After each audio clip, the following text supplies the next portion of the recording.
Rose pâle. Les premières mémoires ne sont pas faites d'histoire, elles sont faites de couleurs. Avant les mots, il y a eu les couleurs, les odeurs et la lumière.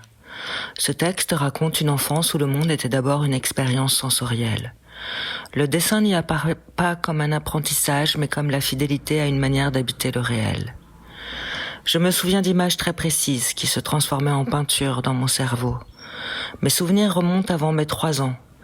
Ils ne racontent pas une histoire, ils dessinent un paysage. Du bleu, de l'orange, un voile blanc traversé de jaune, des abeilles, une terrasse, le vent dans les feuilles. Je ne sais pas si j'étais une enfant solitaire. Je sais seulement que j'étais silencieuse. Jusqu'à l'âge de 3 ans, je parlais très peu. Je souriais.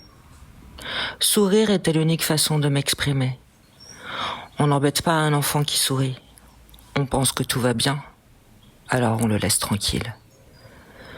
C'est rose pâle mon enfance. J'y ai emmagasiné des tonnes d'odeurs, des couleurs, des lumières. Très tôt, j'ai eu le sentiment étrange de n'être attiré que par la poésie du monde. Je ne comprenais pas pourquoi les autres ne voyaient pas ce que je voyais. Ils jouaient, j'observais. Ils parlaient, j'écoutais la lumière. Ils couraient, je suivais le déplacement d'une ombre. Je ne m'ennuyais jamais. Vivre était une expérience étrange. J'étais là, sans mode d'emploi, sans explication. Et pourtant, chacun semblait savoir comment habiter le monde.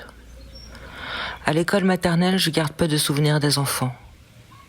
Je me souviens du jaune, de l'orange, des cubes colorés, des graphismes, des odeurs, de la lumière de la cour. Le dessin est arrivé avant les mots, avant les réponses, peut-être même avant les questions. Je n'ai jamais dessiné pour représenter le monde. Je dessine pour rester fidèle à cette manière de le recevoir.